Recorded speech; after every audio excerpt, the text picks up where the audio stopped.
Welcome to another episode of Fem Queen Crazy. Sexy. Cool. What's goody, ladies? Nothing, chillin'. Oh my God. It's the finale. Bitch, we just finished another season, darling. Oh my God. It was The long. 5th season. It was long, but it was cute. It was long. cute. We did our big one, though. We had Yes. some people on the couch, and Yeah, bitch, we it did. is not ended, because today you are getting another special, baby. We have an icon from Philly, one of the girls I grew up admiring. Like, I remember watching tapes in Atlanta, and this was before I really got in the scene, and it was giving Angel Geely. I was like, who is this cunt? Like, you know, we say cunt on here. Like, you know, she puts the R in realness, baby, sex siren, perfect tense, all the things. Everything. When you think about Philly, she's definitely one of the girls who put it on the map, so I can't wait to get her on this couch. And you don't see her on too many interviews either. No. So. Yes. Well, what's up? How was your weekend? It was cute. My ex is home. I seen you say something about the ex that would be at home and stuff. Where they home from? From Jamaica. There's a lot going on in Jamaica right now. Yeah, there's a lot going on over there. Yeah. But yeah, 2026 is the year of love for me. So you get back with your ex? No, potentially. Oh, you He spent didn't harm me. He didn't harm me. Why? Anything. I mean, like, after this, why is it an ex? We both just separate, but we moved away. Like, I moved. That was my first boyfriend ever. Really? Oh my God. I want to 14. see you happy. Every time I tried to go back to exes, I was like, they're ex for a reason. But I wish you There was really no reason. It was more so just it was distance that kind of like Well, I was 14, so. Do you love him? I get butterflies. Oh. So now it's just, but 2026 is definitely the year of like just enjoying love this year. That'll be all three of us booed up. The energy would be different. Calm down, Asia. Everybody, calm down, Miss Asia. What happened? She just looked me up and down. Let me move over, because the child said this Tabitha would have knocked me. She be trying to hold it back. You think she wants to knock me, girl? No. Attack of the REVs. Attack of the REVs. But no. I would never. It was a key time. Yeah.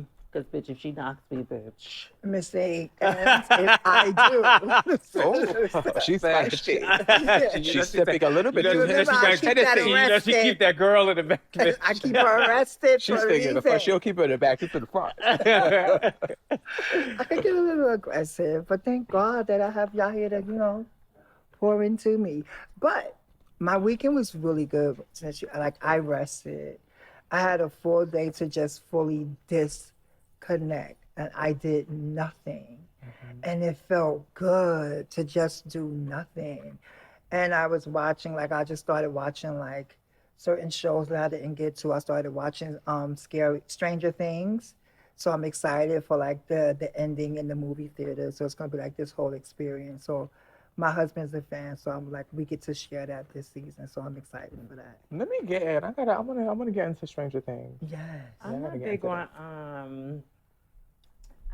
big on fiction, like sci-fi and stuff. That's sci-fi and stuff. Right? I'm not really big on that stuff. I'm I love paranormal romance, all vampire wolves, I live for stuff like that. Well, shout out to what is it, Dairy? Dairy is such a good TV show right now. Dairy. It's about the scary movie. Oh, that's the one that you was you scared? Yeah, it was scary to dog. And I had to turn the lights on, and I also felt like I was sleeping, and somebody whispered me, and somebody whispered something in my ear, and I jumped up. No, somebody said, whoosh. I don't want nothing that's making me think I'm hearing things. I don't want to see nothing. I live for that. It's fun. And also, I want to give a shout out to our first guest on on this whole, when we first started, Iconic. She just dropped her EP. Some Young Ho, and it's really, really good. So get into that when you get a chance. It's really, really good. Shout out to our girl.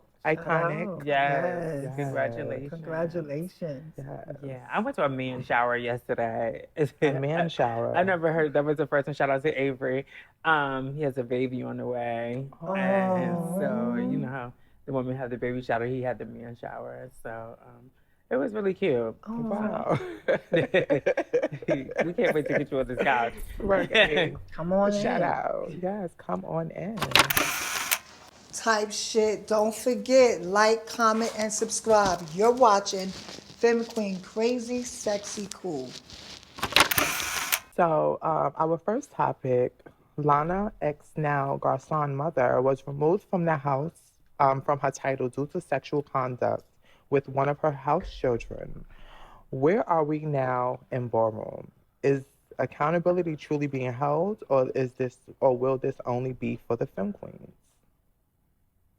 What you mean, will this only be for the Fem Queen? Like, you know how they removed So you feel her like title?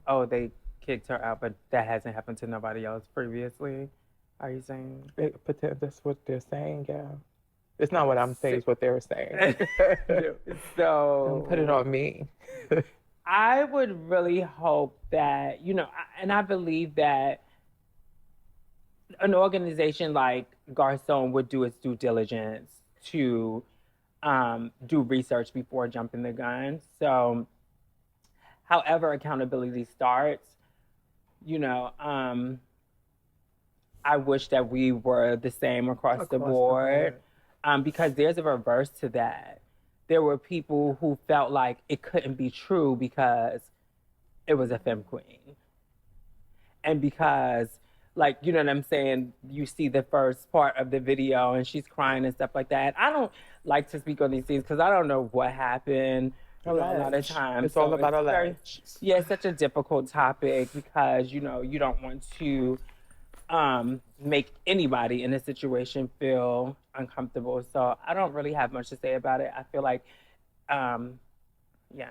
I agree. I think that I don't think that that would have not happened without like some type of investigation. Like when I think about Garcon, I think about Twiggy and so many people that had so much integrity, and Shannon and Whitney, like with so much integrity. Like it was almost like one shoe dropped and then the other one dropped. It came out and like, and I don't think that they would have ever went that explicitly public had, you know, she not did what she did. Yeah. And granted, right, you want to get before a story, you want to explain your side because you feel as though, and you've seen how judgmental Ballroom is without giving you your fair share or to tell your side.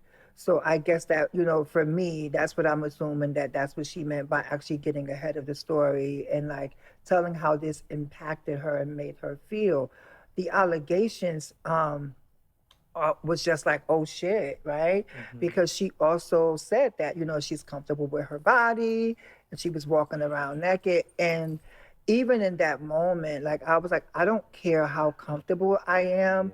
I will never walk around Naked like in front of butt your house naked in kids. front of like my house kids or anything. Like if I'm in the room with one of my girlfriends and we know each other, different. that's different. But to just be walking around nude or getting dressed nude, like that stuff normally happens. You may see a little snip tuck, like when you're in the bathroom for a ball and your house members are getting you dressed. That's something different as opposed to just walking through the house like that. You know, I think about, and I say this all the time, when we think about safety, and it's always preservation of self and our safety, but not what's safe to everyone else around us. So you just got to be mindful. And I just wish in that moment, because she's a beautiful girl, I just wish she would have been more mindful. How do you feel? Is there a pattern of people in power thinking they are above the rules? I definitely feel I'm in the middle when it comes to that. As far as like holding people accountable, I think that is definitely important, and I do hope that we share that accountability across the board, and not just the people that don't hang in the big circles. But I definitely understand about, because my gay mother, you go to her house, you already know she's fully naked. So it's just, and everyone knows this. Like if she got the shower and she walks around naked, it's her house. So I grew up in that. It don't bother me, and but I definitely understand how it can make people feel uncomfortable. So I just feel like that's a touchy topic when it comes to that. Like, how do you approach that when when you go to certain people's house, they're in underwear? Is that going to make you feel uncomfortable? Is it uncomfortable because she's a girl? Like, it just depends. I don't know. I mean, when you put it that way, like, who's going to tell you what to do in your house, right? However, I still think that when you invite people in, there's a certain level, of like like being hospitable, being respectful, because they're in your space. And when you invite someone in, you have to be mindful that it's a shared space. So you can no longer have that this is my space, I'm going to do what I want to do. If you come here, this is what it is. And if that's what you choose to, then that's fine too. However, I just think in this situation, I just think that people were more mindful and aware of how their actions make others feel when they're in the room with them. And it's unfortunate, right? But to your point, like, keeping it across the board, keeping the same energy, just not making it big because it's one of the girls. And we're so quick to be placed in the forefront and become the sacrifice when there's others around. But it goes back to what Ricky has said, like, sometimes that loyalty, kind of makes a person, like, it avoids accountability in a sense, because you're never going to want to be on the outs with your person. So it was like they had these receipts, and he said that. Stop before I give out the receipts. Because their first message wasn't given too much information. I thought they handled that very professional. The first, I think they did too. And this is not me saying I'm in the middle, is not disagreeing to what Hagar Son did. I feel like they definitely carried with integrity, just as far as like ballroom as it all. I just want us to hold each other accountable across the board. Period. Like, but I also feel like, how do we do that as a community without trying to cancel people? Because there is a such thing as forgiveness as well. It is. How do we do that? That's very difficult. I think there's different levels. Sometimes people don't even really know that it's an assault. Like, sometimes, because there's such different levels of SSA, sexual assault. Have you ever been in the club and a butch queen comes and grabs your butt, grabs your breast, stuff like that? They feel like they have that, like, you know what I'm saying? Like they do that. People have been doing that for so long, not realizing that they're invading your space. Like, that's not okay. And it's in reverse. Like, some of the girls go and grab, like, all of that is not okay. Like, if somebody is not giving you permission to touch their body in places and stuff. Are we also teaching that in our community? But I for one, and I know others, like, I think consent is not just a catchphrase that people are using in community. I think people are actually exercising that. And that's why this happened. Like, we did not consent to that, so we're going to speak out against it. And I think people are now, like, putting up those boundaries where I didn't consent for you to touch me. Don't touch me like that. Even when it's down to violence, and the girls are like, stop touching us. So it's just that, at what point are you going to take a stand on it? Because for me, consent means everything. Yeah. Like, if I'm going to walk by, I'm like, hey, I'm going to be naked, is that okay? Or, hey, I'm, da-da-da-da, I'm going to the other room, I only have on a bra, y'all cool? Like, stuff like that. To me, that's consent. You're making the room aware. But when you just come out and do it, it's another thing. And I just, like, again, I want to reiterate how unfortunate it was. Not because she's a femme queen. It's just unfortunate because we know that everyone has to be held to the same standards, and we also know that they're not. Me growing up in ballroom, I noticed, and I've been in the scene since I was about 13, going on 14. And I'm not just ballroom, but just the culture of the gay community, LGBT community. Every time I would get work or my body done, boys would, let me see that. If it had butch queens, they would just assume. It's like, I think it's a way of how the community started to even touch on each other. I don't touch on people. I'm a shy girl, so that worked in my favor. I'm shy. But I just noticed that people took it upon themselves to feel your work, even if even on the floor. Like I was just watching, I think Snicky's Red Bull, and one of the girls slapped the boy's butt. You know, like is that okay? Like, are we gonna start nipping things in the butt when things are happening? Like, I think we have to, you know, are we gonna start nipping things in the butt? Because I nip things in the butt now because of ex of mine. He didn't like going to balls with me because people touching on me, they hug you, they pick you up when they hug you and stuff like that. It's cute, but it's really cute. Yes.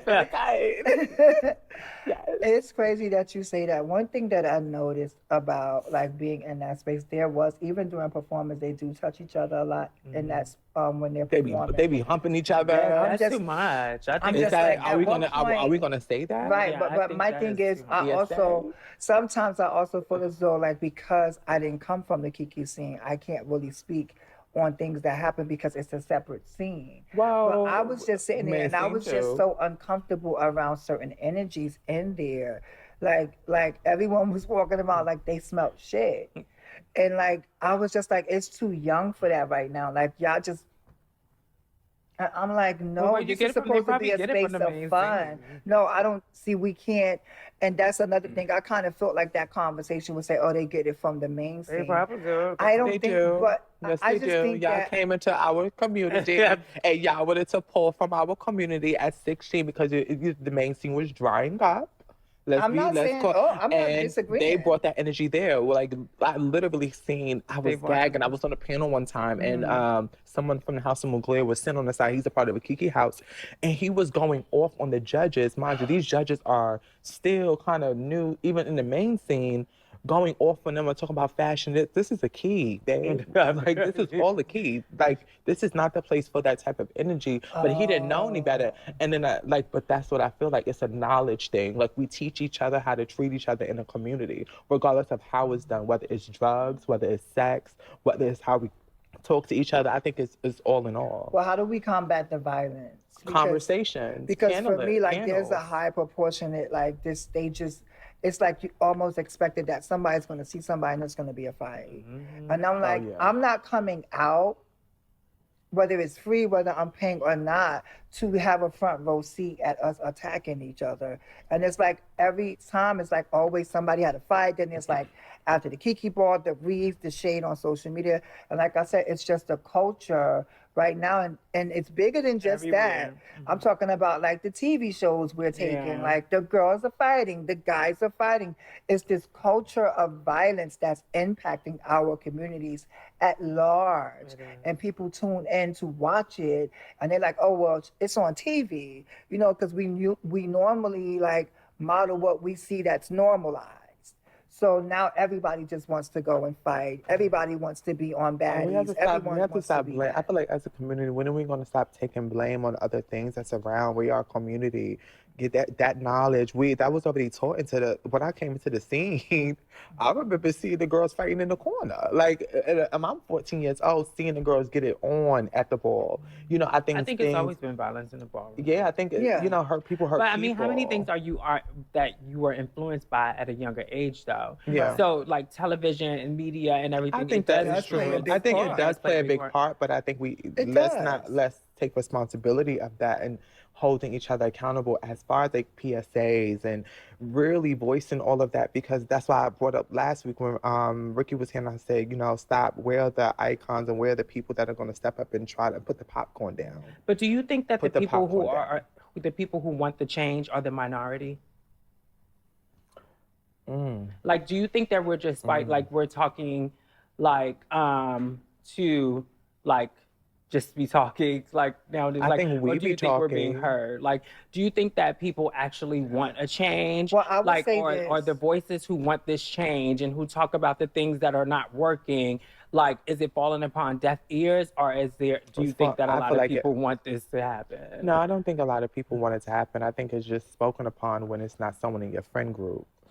So when we sit on this couch, we know we keep things a buck. I always think the Fem Queens keep things a buck. The drama is revered. The drama is revered. Like the most popular people in Ballroom are the people who are inciting the mess negative and and the mess. drama But here's and the stuff thing. like that. They bully the people The to shut up. They bullies, bully the like people to shut they're up. I'm like not. They so bully the people to shut up. Hear what? When we say, do we think it's changes in voices?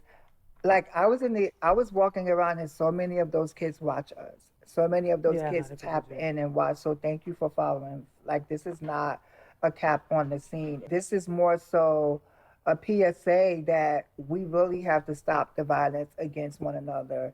I always thought that that would be more of a youthful space for fun because it's free. I get to be creative. I get to work on your craft. So it's disheartening to see the next generation pick up some of the same habits of the generation before them. And I'm like, when do we break the cycle? When do we get back to, we had this saying, love is the message. Why are we not teaching them that love is the message? But I think it starts with self. Like, I think individually, like us, we talk about it. I try to, this past couple of weeks, one thing I noticed about, you know, people do to you what you allow them. And like I allowed, not me, but I think us trans women, we allow people to use us against each other. And that is one thing I'm definitely trying to, go on. I have this hashtag now, the year of the Fem Queen, because I think it's about us. It's about time that we truly start pouring into each other and not just, on all aspects, knowledge, health and wellness, a lot of things, we're getting older. The camera is on us now as far as like the propaganda. I call it, I call it like the ritual of this community now trying to be held to the fire of, how like each couple of years it's a different community that everyone is saying their abomination, their problem, their this. And I feel like it's us now in front of, in front of the masses. And sometimes our community of men are trying to say they don't even understand us. Like they don't get us or try to understand us. Gay men. Yeah. The men I of our think community. that has been historically a thing that has that significantly impacts us on so many levels. Yes. When you say that, I think about access and like space. Like whenever we go to get these spaces or even get places that we can gather, it's usually at the behest of an agency or something that is predominantly led by someone who is a cis gay man. Like we get interest through that person. You know what I'm saying? And I'm like, for there's been this gatekeeping of people really not trying to understand us and are easy to say, well, I don't get them, like, whatever. But my thing is, what is it not to crazy. get? What is it not to get? Like, we're crazy, we're insecure, oh, the one that gets me the most, and I've seen girls say it too, which I'd be like, no, don't say that. And they'd be like, oh, well, it's the moans. And I'm like, I really don't want us. No, honestly, It's the same like women having a menstrual. yeah, but my thing is like, they say that because we're not we were born emotionally, something.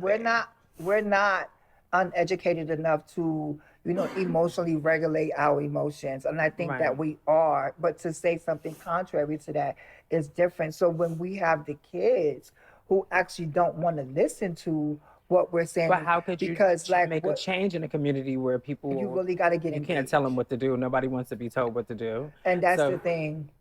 It's the privilege of it. It's the kids feeling like you can't tell me nothing. It's the But where does that come from?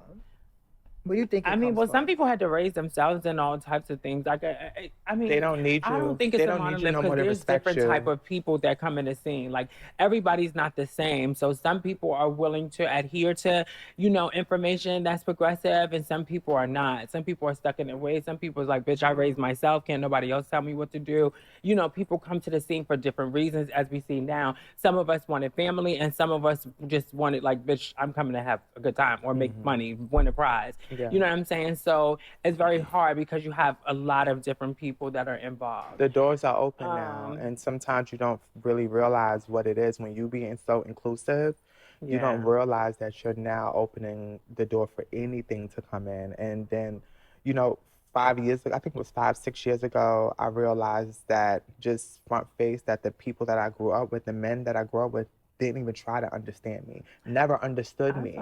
Even the days that they were there when I was crying on hormones, or you never even tried at that moment on Facebook when they were attacking us for just living. I was surprised because I would assume because you got to see us on a day to day, you would at least try to understand us or at least hear us out. I think the scene really looks at the girls as dolls and like, here, go play, like, like a part of the team to I go. love the dolls. When it, yes, go. Like, but I We're don't think they aliens. try to really understand They treat us as the girls. aliens. Yes, because it's for the next best thing that's coming along. Like most men are really here for the aesthetic. Like it's still patriarch. It's still like, okay, like even with these houses and stuff like that, when you have like a mother in a role or whatever, a lot of times, like we talked about it last time, when you have the replacement coming or you've been in there putting in the work and then you see them going hard for somebody on the outside who she's a beautiful girl. Like she might be turning it and they're like, oh, that needs to be the next overall mother. And meanwhile, you've been putting so much work in, what I'm saying, but they don't look, I don't feel like they look at us like that. It's like, it's what you can do for me now. Like, and this is what you're just here to be the doll. Like, I don't feel like they even outside of the scene humanize us for real. Yeah. I think for me, like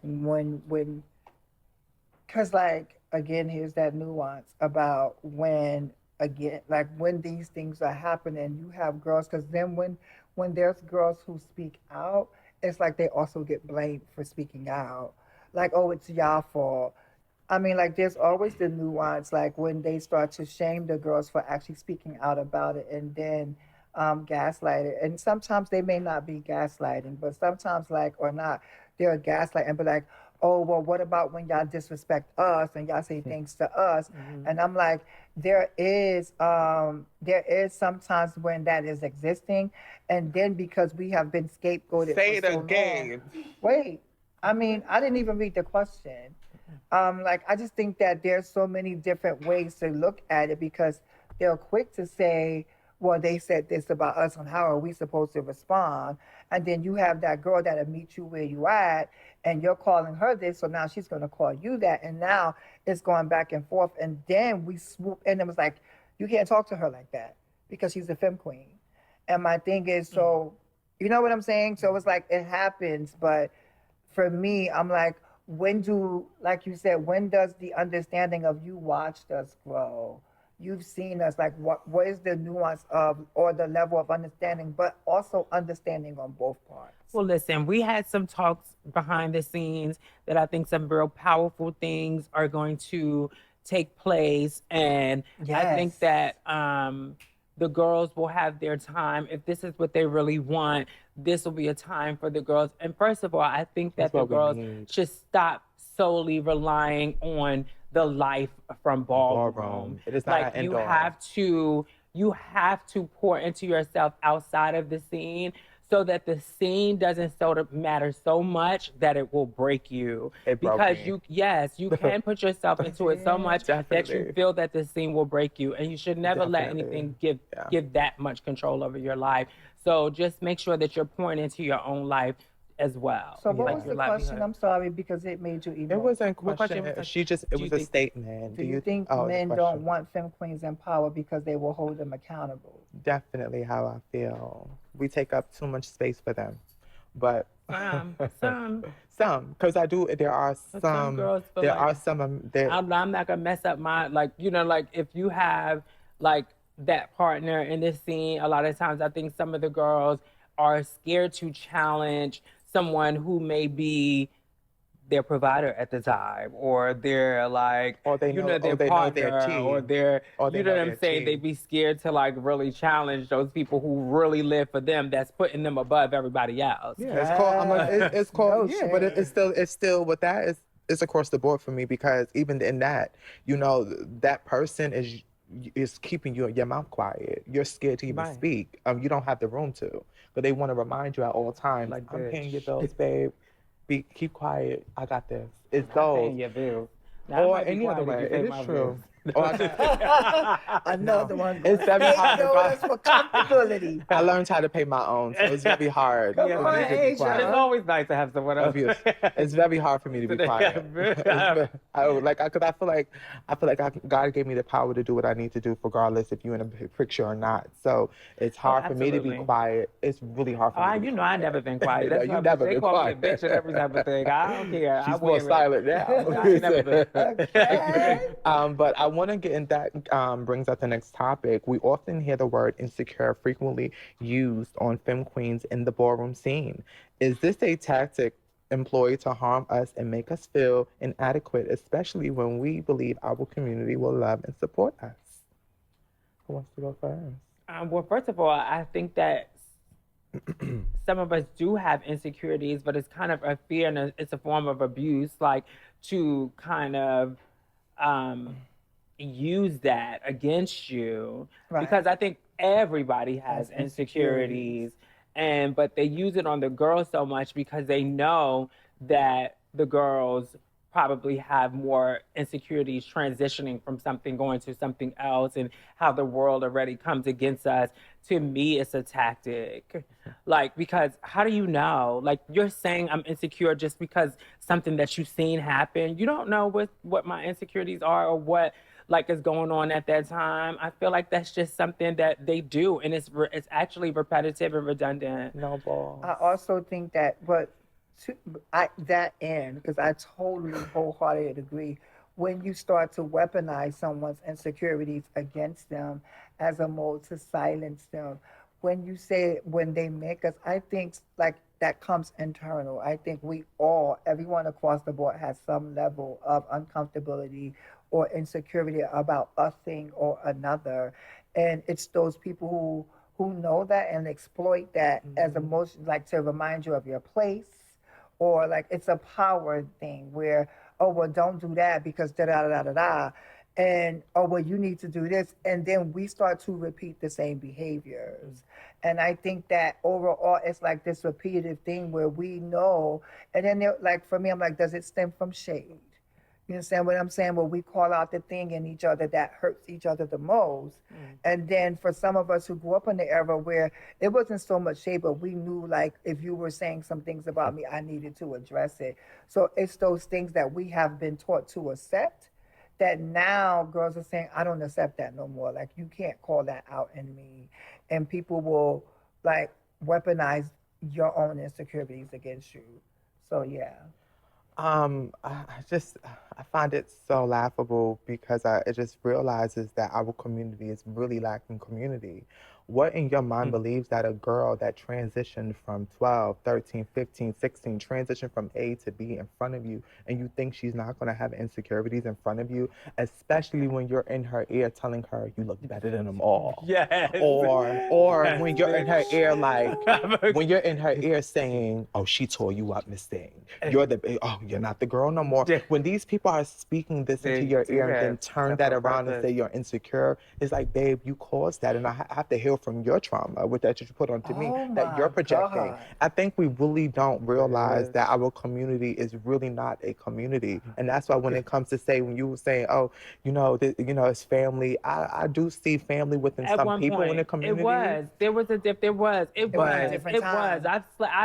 I'm not saying all this stuff. There was a time when people really needed each other. Yeah. Like, it was a time, we had to show up. They still had things that were going on that probably wasn't right, but we raised other people's kids. Like, we really, truly did at the time. Because at that time, they were putting people out and stuff. I can tell you how many of my kids lived with me. Yeah. Like, so, yes, there was a time that we definitely was family. And even those people who I was family with from that time are still my family. Sorry, comments. I mean, but I come from an era where we really took care of each other, but it also goes back to times have changed and people don't need that necessary guidance. So it makes it difficult, like you said, to guide someone, to open yourself to people who are who have had to take care of themselves for so long. That ain't what they want.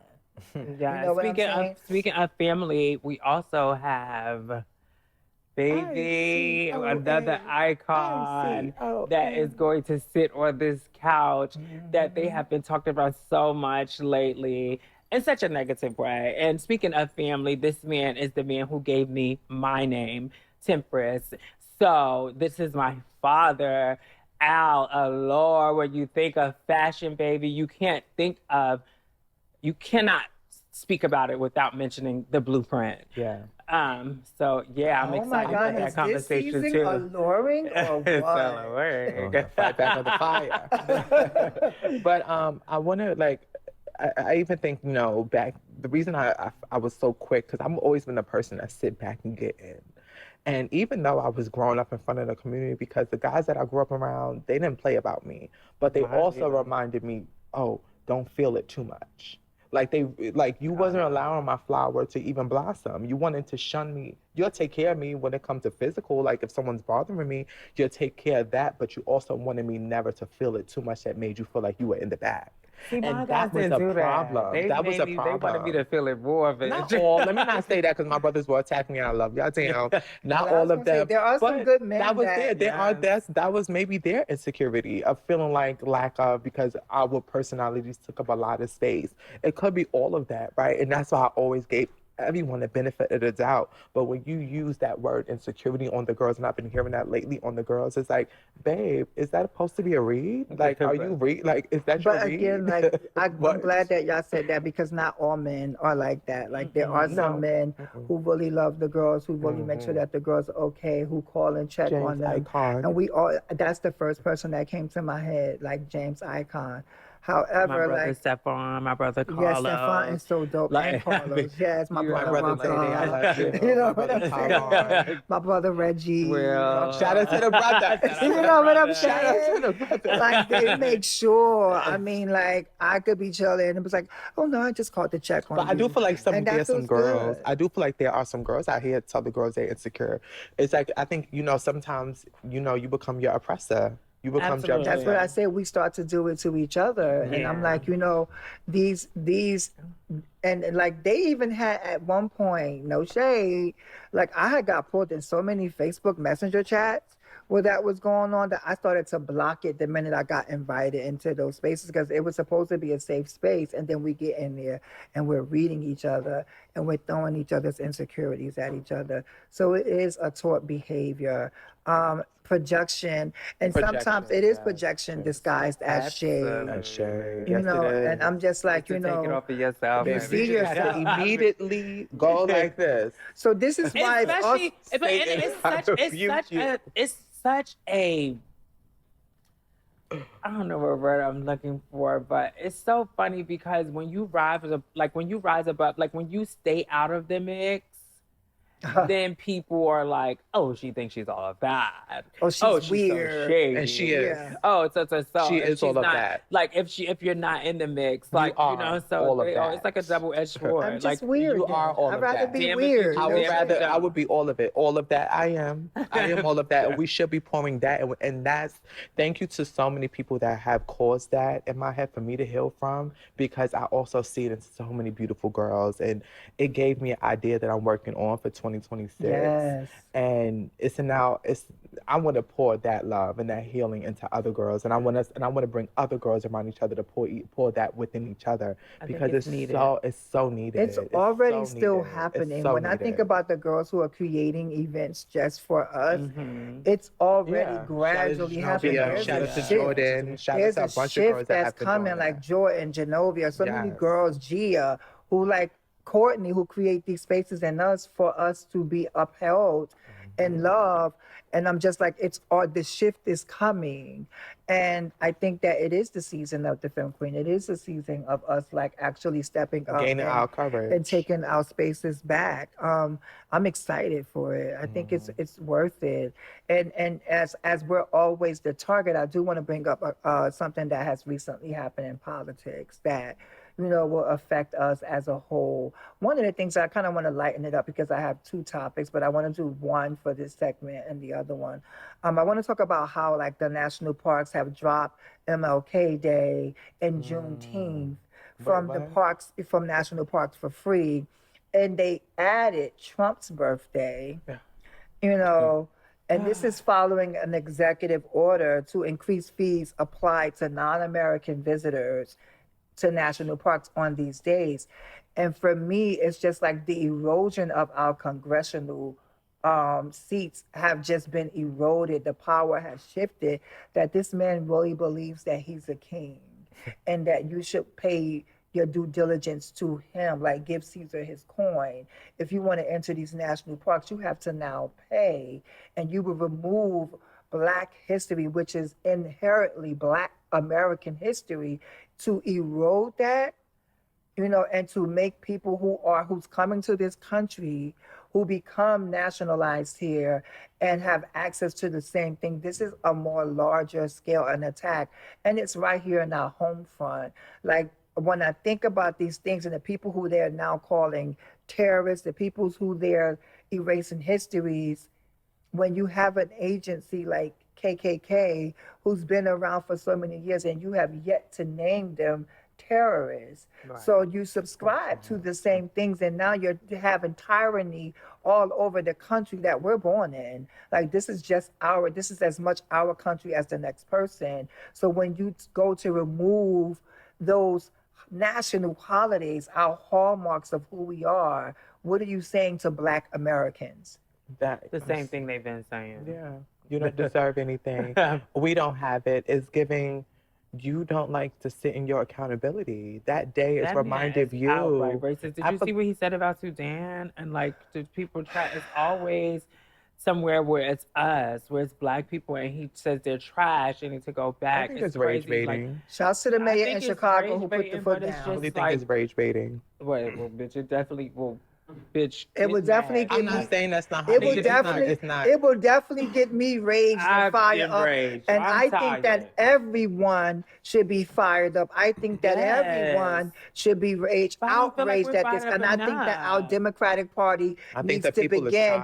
And this doesn't actually go into law right now. Like, he has to get these things moved along through certain channels. But however, the erosion of the congressional power is really at risk right now. And we need our people in office to go into those rooms and fight for us like hell, because this shit is not cool. So it makes like, are we un-American or not American enough to celebrate our own people? No, they feel like you are American enough where if we don't get something, you don't get something. But for me, when I hear that, I hear you too. I hear you want us to forget what you did, or we should be celebrating. It's like why can't we celebrate what, like, our resilience, people, what we've been? Yes, like, why can't we celebrate something? Yes, it should be a celebration. To keep us, like, you know. Yeah, there should be a celebration. For me, I just think it's sad that no matter what we do, when we build our legacies, here they come again to try to tear us down and dismantle us. They did it in Harlem, in the Harlem Renaissance. They did it with Black Wall Street. They will continue to try to take from us and erase us. But that's so easy. Happen. You know, it's so easy to continue it because they have oppressed us so much where we don't even know how to fight together. Yeah, I'm so sick of that. I'm sick of that conversation too. Yeah. Because everywhere. I'm not. Fuck it. I go through so many emotions in the house. Ready to fight. Then I'll be like, then my people, I'll be like, I don't like y'all no more sometimes too, because the way they come against us, like, I'm like, bitch, just for me being who I am, that bothers you so much that you rather not fight the oppressor but fight me? Like, use that energy somewhere else. Like, what is wrong with us? It is time to wake up. That's why they've been able to keep us down for so long, because those separation tactics, those things that keep us in control, that book that they wrote later on after we had been here for years just to keep us as docile and, you know, following certain things and just waiting to get to this certain piece of cake and all this stuff, like you said, dangling the chicken in front of us to keep us in line. We are not realizing that. And it's like, when are people going to wake the fuck up? Everybody acts like they're woke, but they're not, because this is happening right in front of us. And it's just like, it's sad, it's ridiculous. Keep telling them. Like, it's like, keep telling them. But I think on that note, we need to lighten it up. And we need to go and bring out that song, because they still do look at you. They look at you as a, they look at you. Bitch, yes, bitch. I'm fired up. I'm over it. They look at you as an N at the end of the day. So I don't understand why they ever thought it was cute to come for attack one of the girls when they look at you as an N. Your power. I can't say it on there. Oh, ooh, Oh, yeah. What does you know what I'm saying? At the end of the day, like I'm treating you at Right, like everything. like what we talking about? Like yes. at the end of the day, like we can throw slurs at each other at the end of the day, but I feel like again, I think we don't hold space to have those conversations enough to say, hey, I'm going to educate you on your oppression. Let me hand you this book because your healing needs to. You need to heal. It's important. Well, I think healing. I think I'm Faith Hill, and I think healing is important. Okay. A lot of people don't want to heal, but on that note, we will be back with the icon Angel Revlon. REVLON. REVLON.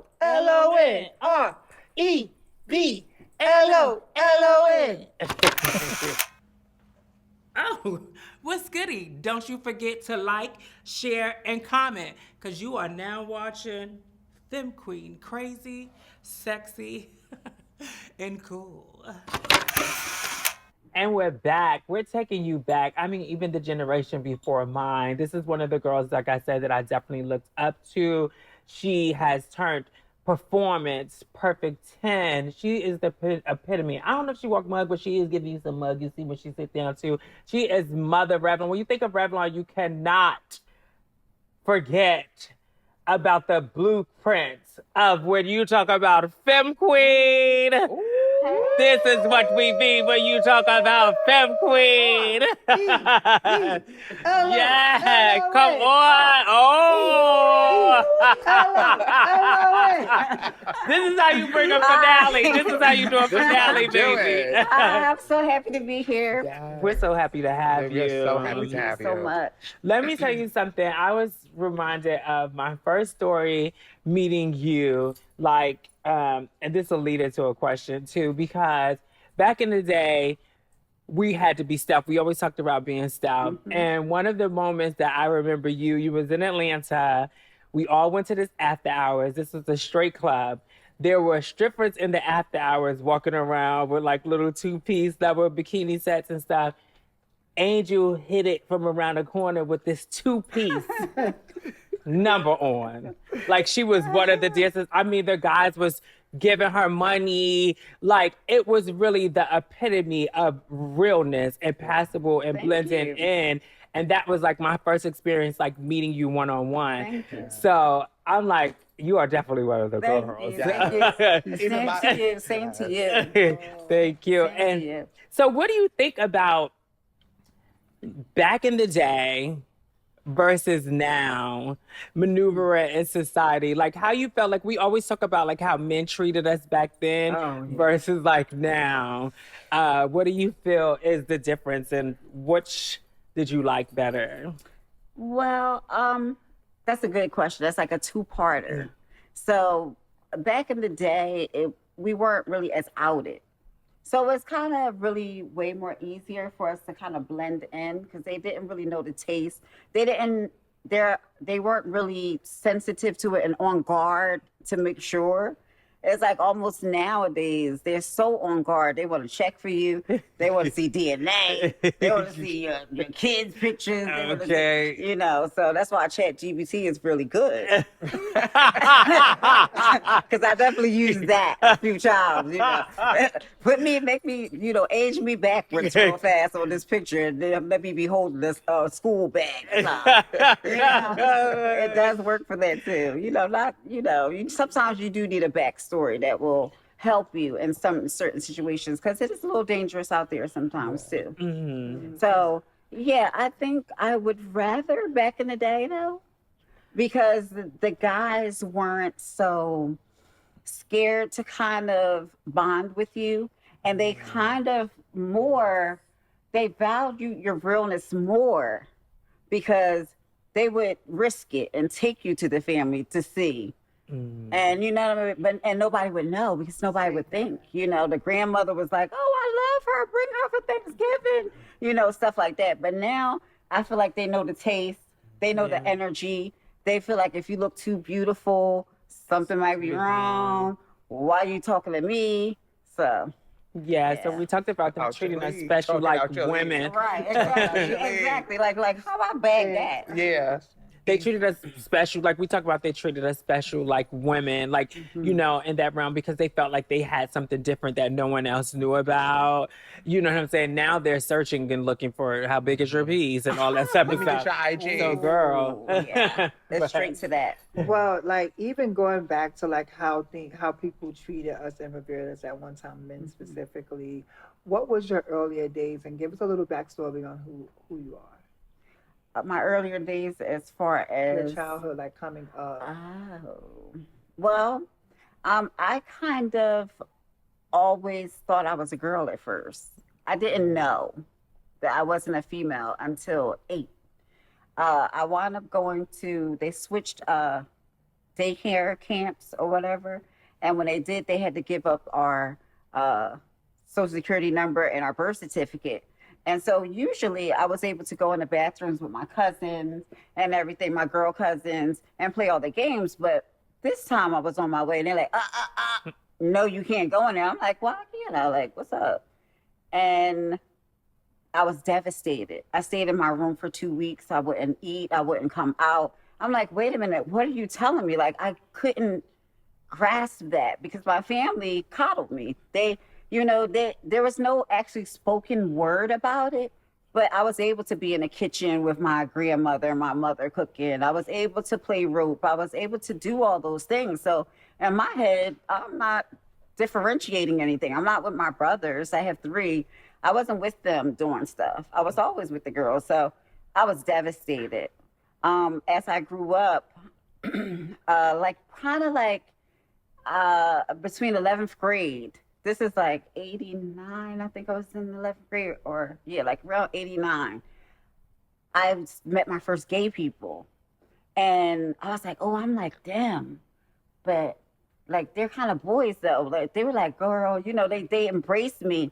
And so I inadvertently found out that I was the Fem Queen of the group of all these butch queens. I'm like, oh, so I'm not y'all and we not that. Okay. All right. Because I just thought I was a girl like the whole time, you know, so it was jarring. It was jarring. But ultimately, I just was so happy to find community because I'm actually from the suburbs of Philadelphia. Okay. So I didn't have the community there. So once my mother kicked me out, because she was like, okay, like she was very bipolar with it. Sometimes she thought it was cute. If I was looking too cute, like maybe I got on her nerves or something. I don't know. Like she like, okay, look, like this is too much, and kicked me out. And so I end up in Philadelphia, unhoused, and basically having to resort to sex work at 17 years old. You know, but luckily I had met a friend, which is my very close friend, Paige Winslow. Shout out to Paige. Shout out to Paige. She brought me off the street so I didn't have to be unhoused and took really good care of me. And yeah, so that's basically the beginning of my story. See, when we talk about community, when you hear those type of stories, like that's what I say, like back in the day, we did have community. Yes, we did have to step in and like, you know, take care of other people's kids or raise each other together as sisters. And you value those. Y'all are still friends to this day. And I still have sisters from back in the day like that as well. Yeah, so. That's what the houses are all made from, you know. We needed that. That's why like we use terms like mother and father, because that was our pseudo parents. You know, they were strict with us too. Well, you know, you want to be a girl, but you still got to go to school. Right. You know, that doesn't exempt you from not being a productive person in society. Right. You know, but they loved us and gave us a safe space. And, you know, we didn't have to just be, you know, when I think back to it, I used to cry for myself then. Because at the time I was happy. I was feeling like, oh, I'm out in the world. I'm free. I can put on my pink. I can do whatever I want. I can shake and, you know, all the things. But at the end of the day, when I look at this little 17-year-old child on the streets, jumping from car to car, sucking people and performing acts that I didn't even understand just to make sure I could have a sandwich in the morning, it kind of makes you side-eye parents. Like, don't forget that this is a child. This is a child. This is a baby. And you just like, because they don't want to show up in the way that you want us to show up, we're no longer allowed to be a part of your life. That's why I'm sorry, but it's just, I hate when they say things like gay agenda.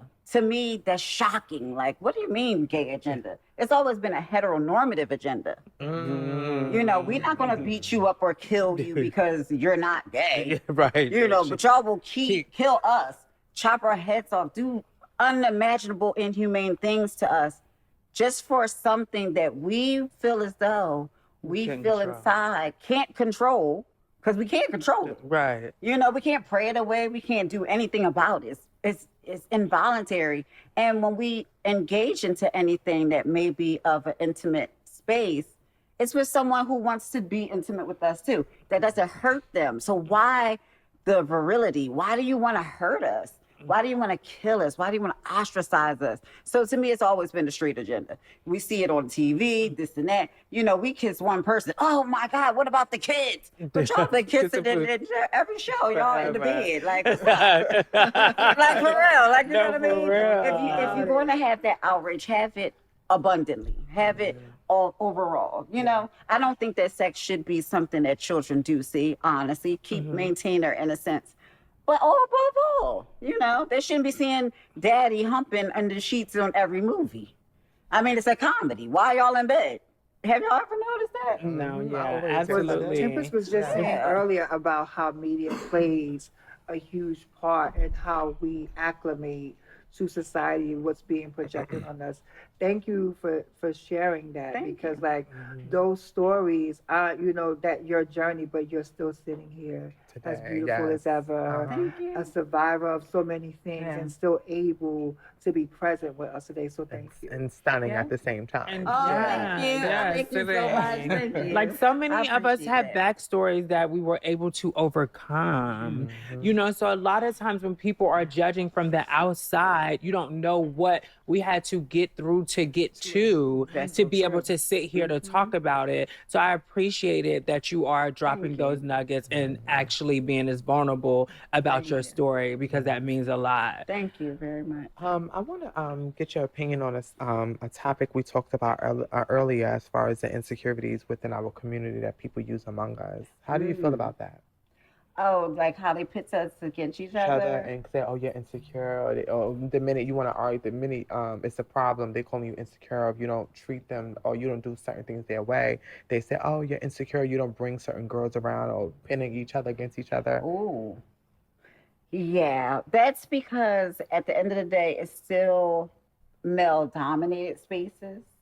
You know, so they just have a tendency to kind of not fetishize us, but we are kind of like and me and the Fem Queen. Every guy has a Fem Queen. It's like as an accessory or like something to make them look fatter. That's all. Like, yeah, or like a pet.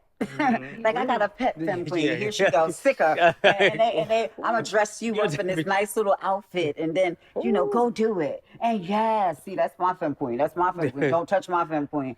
And then like sick you on each other, like almost as a cat fight. Like, you know what I mean? Like, oh yeah, don't live for her because she really don't like you, or don't do this. You know what I mean? You ever heard those? Yes, all the time. Yeah, like, and they will feed you, and then you're like, but no, that's my homegirl. Like, you know, that was on the floor. We can battle. You know, that changes that, but we also don't vote for ourselves. So sometimes I'd be upset with like, how you mad?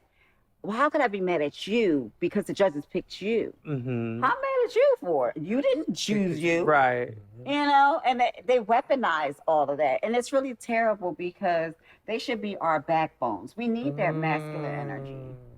See, Yes. you know? So you've been in some situations, like, so I really want to know what your true feelings is, because you definitely come from those times. I always speak about the times where we felt like it could only be one, and it caused so many like dissension between the girls. I know some of my sisters, we started out and then it became like bitch, you know. And so you've been in situations in Ballroom. We talked about protecting the girls where you've been maced, you know what I'm saying? Where I've seen you in battles where I felt like the wording, like what people were saying could be very Yes. hurtful, and it was like orally abusive. Yeah. So how do you feel about Ballroom? Do you feel protected, and how are you with some of the girls that were kind of like your rivals from New York, like some girls that you had moments with? How do you feel now about those things? Oh, that was a very good question.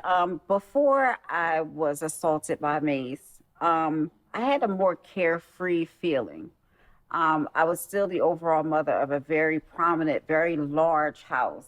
So we had people in every state that I went to. So I always felt kind of protected to go by myself. And at that, to be in VIP and to be assaulted in that way, it definitely put my guard up. I no longer felt safe in any space. I always felt like I had to have people with me because unfortunately, I was everybody's op. You know, I was all the popular girls' op. Like I was always the one that they had to tend with. I was always the one that they would sick me on them. Oh, this person is the highlight with her.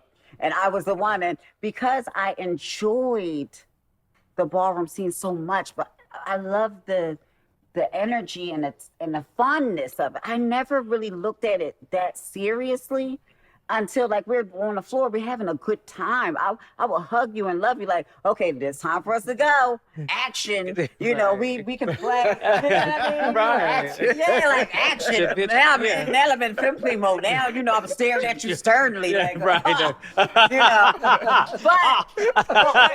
But once we get off, it's like, oh, bitch, you ate me that night. Like, Right. you know, but they didn't give me that same energy. You know, and it's crazy because, you know, I suffered through having bad surgery. You know, nobody Like asked a lot for of that. us, right? Nobody. When we save up our money, we go to this surgeon who we felt as though we vetted, we researched them. Bam! Now we have imperfections. We try our best to contour them the best we can, but then we're in this area where like we're under the microscope. Ooh. And you know, I was privy to people who I thought were my friends. We came there together. Oh wow. You know, why would you go for that? Right. Like why you did that? You only know that because I took a shower in your home.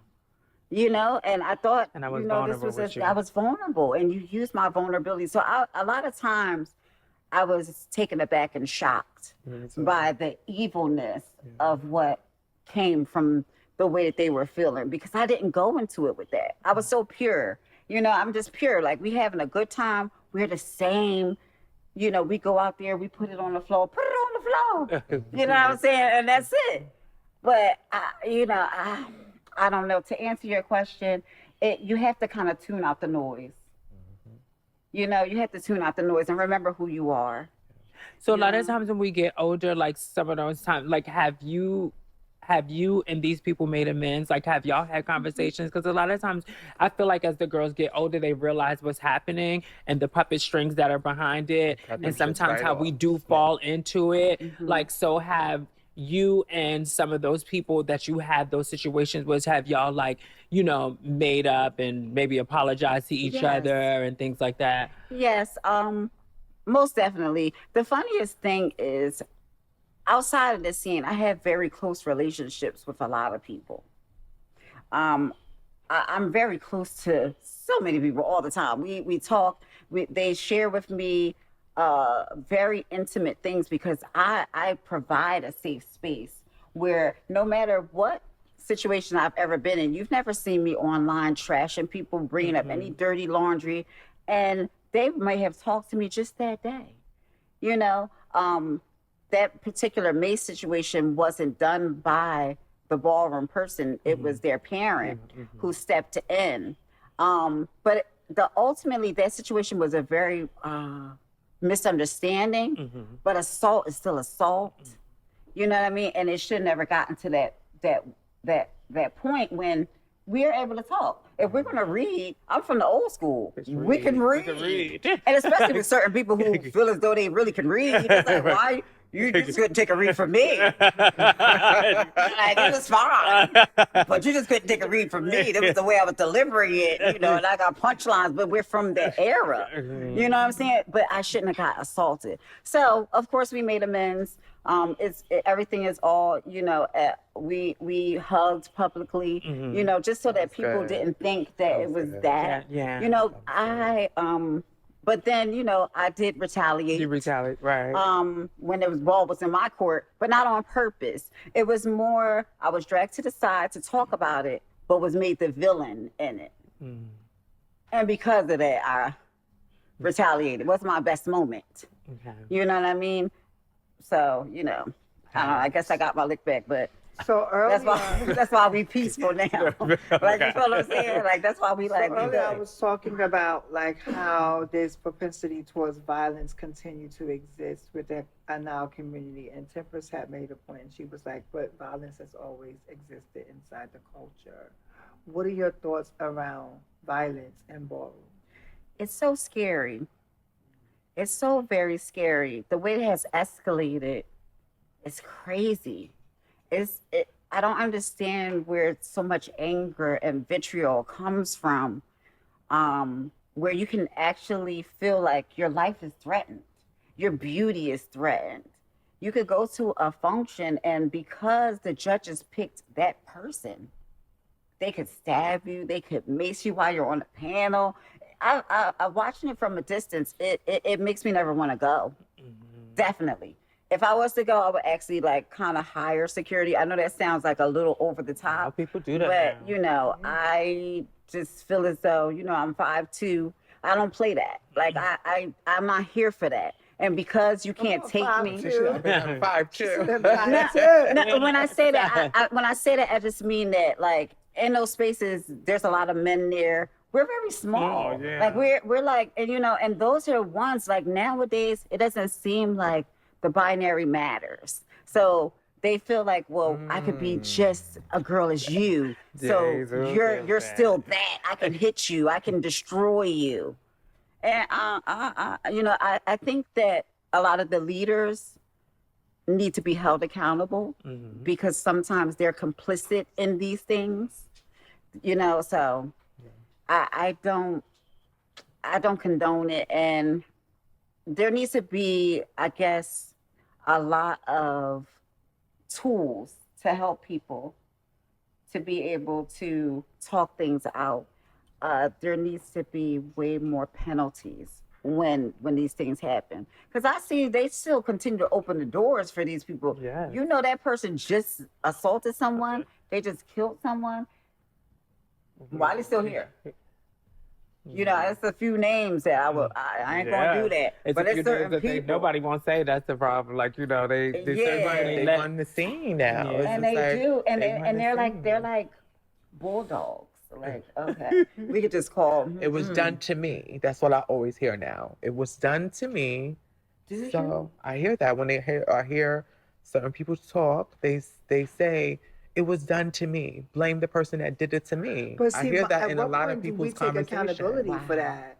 Like, Hold them accountable. Like, my thing is like, we keep saying we're blaming someone else for the trauma that we do in community. Like, when does the accountability when you yourself say to them, no, I'm talking to you, not your oppressor. I'm talking to you that you're oppressing us now. Right. That's when we start saying to those people that we may look up to, or that hold a status in ballroom where you feel like, oh, I can't say too much because they might chop me at the ball, or they might pick over me. They might jump on me. Or they might jump on me. Some of the girls be like, bitch, I got work. Bitch, I'm not trying to get, that's a fact. I'm not trying to get jumped on and stuff. Like, so some people then, like, so what do we do?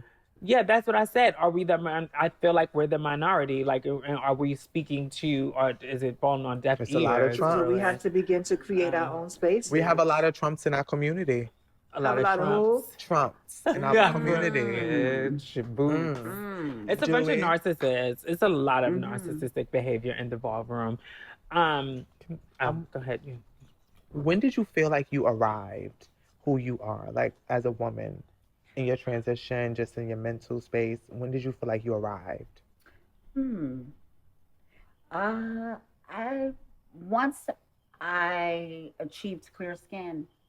Once I achieved clear skin, And I didn't have to hide behind makeup because this was a time where there really wasn't a lot of like hair removal things and stuff like that. So I got an orchiectomy, which I got my testicles removed at a very, very young age. I think I was 18 or maybe 19. After that started to kick in and my skin started to actually become clearer and I didn't have to wear makeup.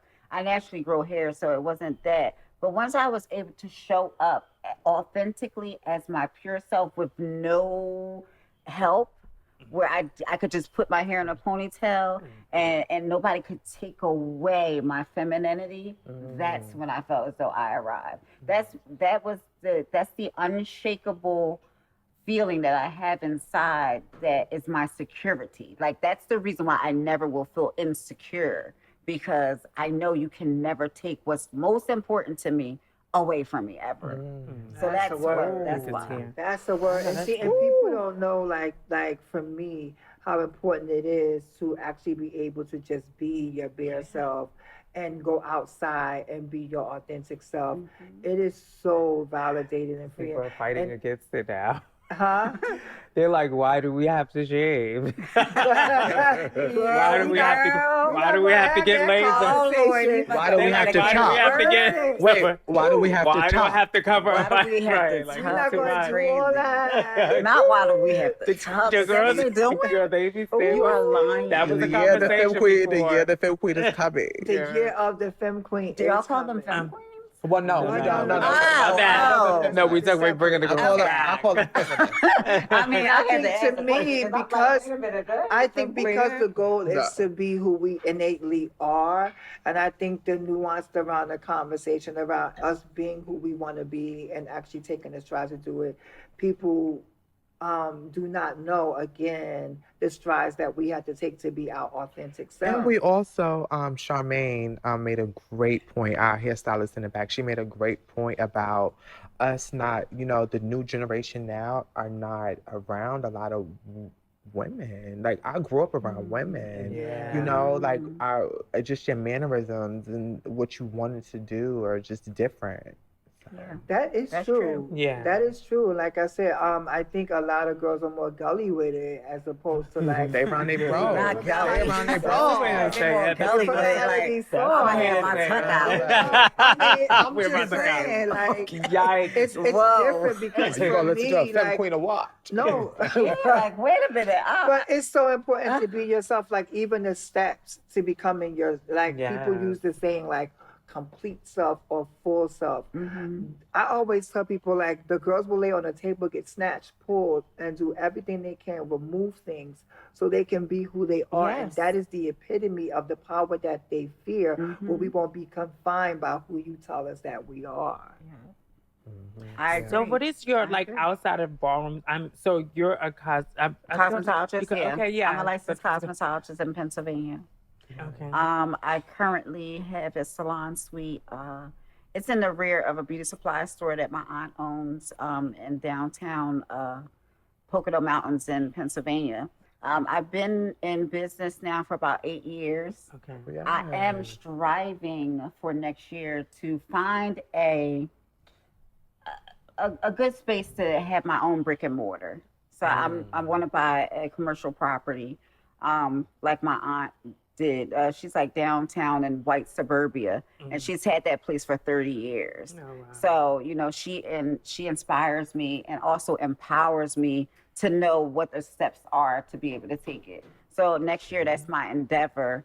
I've been looking at a few buildings because she owns the whole building in downtown suburbia. So I'm going to do the same thing. It's like, okay, I'll stick my name on it, and put my little zhuzh. However, the only change I'm going to make is instead of having an actual salon, I will just have salon spaces like they do in Atlanta. Oh, yeah. You know what I mean? Rent them. And rent them. Rent them. And just That'd have be smart. communal stuff. So that way smart. I don't have to have hands on. I don't have to be there. We can have Zoom calls, whatever. Because at 52 years old, I just want to live my life.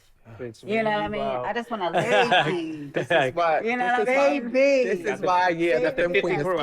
At 52 years old. Did you hear that? You know, I just want to run. I just want to run amok. I just want to have something that can fuel my trips. You know, I don't want to be hands-on anymore. So, yep, that's my next little aspiration. Come on. Instead of being a salon owner, to actually having real estate.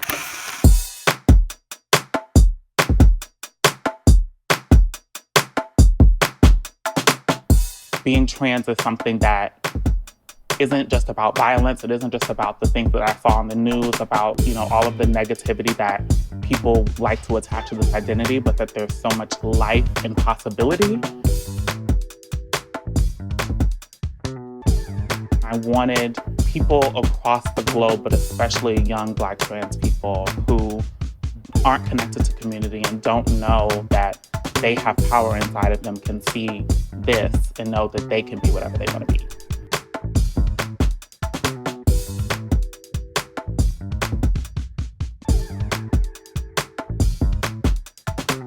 Oftentimes, Black trans women are the only ones who show up for each other. And it's really important now more than ever that folks double down and pour into the organizations that are on the ground doing the work and supporting these vulnerable communities.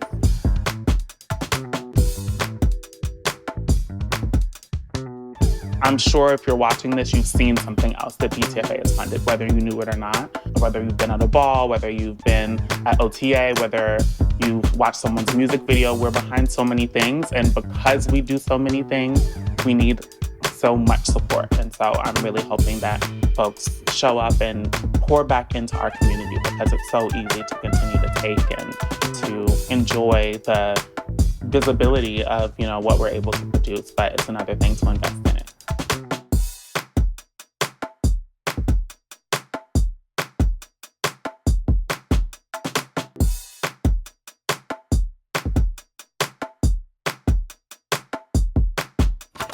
Do you feel like you get your just due in ballroom, like your respect? Nah, I don't. But I demand it and I take it regardless. Because when I show up, I'm there. I'm in the building. And, you know, regardless of whatever they may feel, when I show up, they be like, oh, okay, wait a minute. Okay, we forgot that she can turn into that. You know, like they see you laughing and joking, but they forgot, like, I will get you. I've been in this game for a long time, you know, very long time. And I've been a mother of several houses. I've made it to this certain pinnacle, and they kind of forget, like, you know, I am an icon. I will eat you. Iconic. You see what I'm saying? So regardless I don't think they give me my just due, because I've always had one foot in and one foot out. I feel as though I'm a heterosexual transsexual. I lived my life so heteronormative, and the balls were just my playground. So I didn't really go to the gay barbecues and the cookouts and stuff. So I didn't really have a lot of camaraderie with a lot of people in intimate spaces like that. Because I had a dude, I was always at his family house or whatever, living kind of a heteronormative life. And because of that, I think that people thought that I had my nose up to them. You know, that I felt like I was better than them. And I didn't. I just felt like that was what it was. That's what it is. But my life is so entrenched in this that this is where I'm at. So I wasn't able to foster those connections. And that's why I said I was always their op. Because when I show up, you can't deny that I am still there. Like, you know, I might not be your fave because I ain't, you know, partake in the bathroom with you with the, you know, the fun things that they felt like they were doing. Because I didn't do that. You know, they were offered to me and I'd be like, oh, no, I'm good. And those are the things that made people feel like I was above them or I looked down on them. So I've always just been misunderstood, to be honest. You know, so they're not gonna give me my just due. That's why I take it. I wanted to go back into hair. What made you fall in love and wanted to do hair? I always see you was very big on wearing your natural hair as well, and that was one thing I love. Thank you. It's one of the reasons why she's one of my faves. But anyway, but what made you want to get into hair? that I never wanted to be in the hair.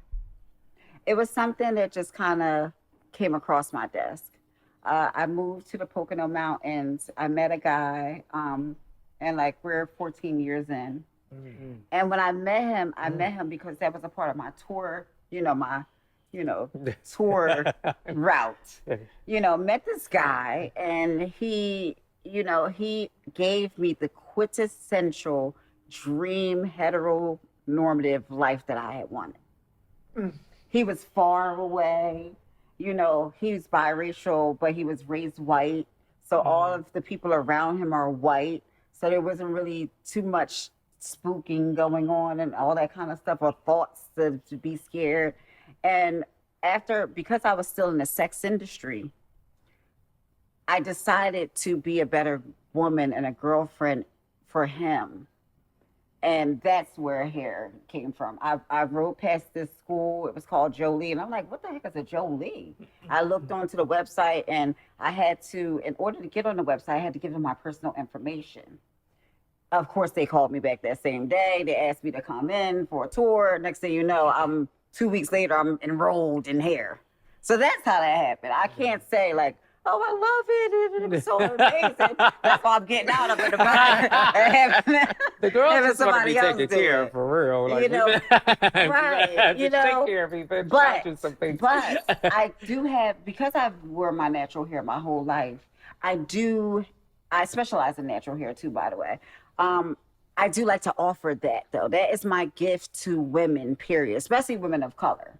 I want to show you can wear your natural hair. You just got to do this, that. You can have on extensions, but you have to protect it in this type of way. So that, if anything, that is my real drive, is for everyone of color to have long, luxurious, healthy hair. Yeah, I know that's right. I got a question that came out of what you just said and how you met your husband or partner on tour. And this goes for everybody up here.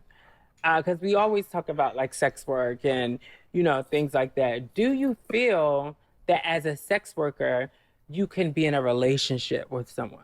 Absolutely. Like, so you feel like you could still be in a full-on relationship and still do sex work on the side? I do. However, I think it matters on, I guess, your menu. You know what I mean? Like, I think it matters on your menu. Okay. I was more of a domination person. Okay. So it was sexual, but not on me.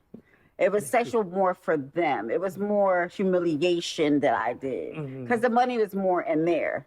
The money is more in what they can't touch me. They can only lick a boot or something like that. Lick a boot. My boot, like kneel and, like do stuff like that.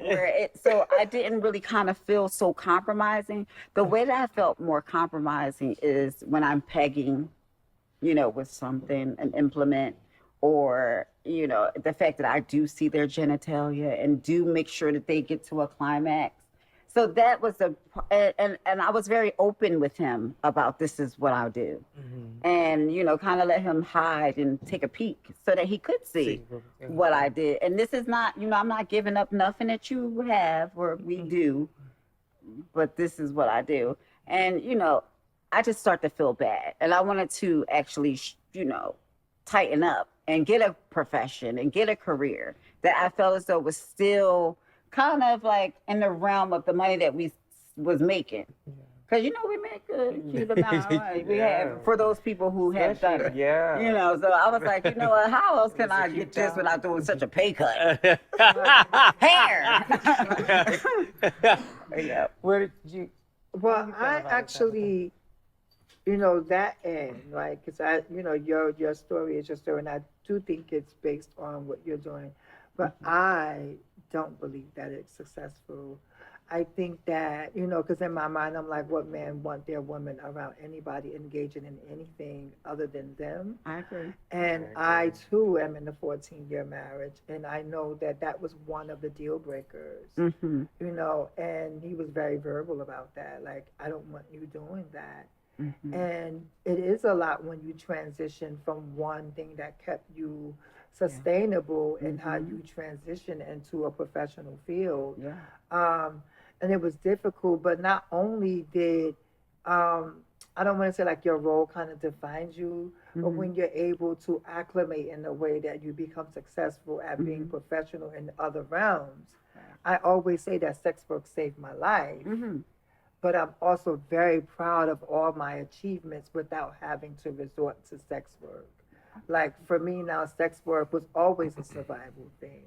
You know, so if I had to, in dire straits, I would never walk away from it. But I just know that for me, I have been smart enough and successful enough to never have to do that. And I could not look at my man knowing that I just slept with someone else. Like for me, it was compromising. I can understand that. So is that love, control, or respect? I think it's individual. I don't think that we were controlled to do these things. I think that we wanted to be a better person for our partner. I can only speak for myself. I don't know. I know that. Because it sounded like that. When I heard her say it, it was like he didn't force her to do it. Right. It was but you started loving him more. You really started loving him more that you wanted to respect him and to leave it alone. So I don't. I don't feel like that. Honestly, it wasn't really him. It was more my dream of heteronormacy that drove me into it. It was like I wanted to show up as the Huxtable wife. I wanted to show up because he's a college graduate. You know, he's upper crust a little bit. But there's heteros that sex work too. No, I'm not saying no. I'm not saying anything's wrong with it because I still feel like I would that heteronormative life. Right, to have a partner, to have a career. You know, those were the women that I were around. The women that I around were independent women. They had successful marriages. They may have had a lot of kids, but they were still doing what they needed to do. You know, and for me, that was impressionable to me. And for me, honestly, I think that my sisters, because I have 6 of them, like my sisters didn't really kind of correlate to me until I kind of grafted in and was able to like be what my family had raised us to be, was a successful woman with a husband and kids. And I felt more accepted and validated, but it wasn't for them, it was for me, because that's what I wanted. So that's my answer. Around kept women. So. Yeah, I don't believe that. The two can exist that way. What do you think, Asia? Do you feel like you can be in the sex work field and still be in a relationship? I think it can, but for me, I don't like it because I don't like it. Exactly. Like it had nothing to do with a guy telling me I can't do something. It was a sense of me not liking when I was in a relationship with someone and we were both doing it, and that's when I knew I was like, oh no, I can't do it. Because if I don't like it that you doing it, then how can I? You know what I'm saying? So I was about to turn that question around. Like, what if your partner was doing it? Because I was just like, I wouldn't. For me, if a guy ever told me choose me or choose this, I'm choosing that. Don't ever put me under a choice. Like, don't ever put me under a choice. But for something that I want out of a relationship, I don't want something like that.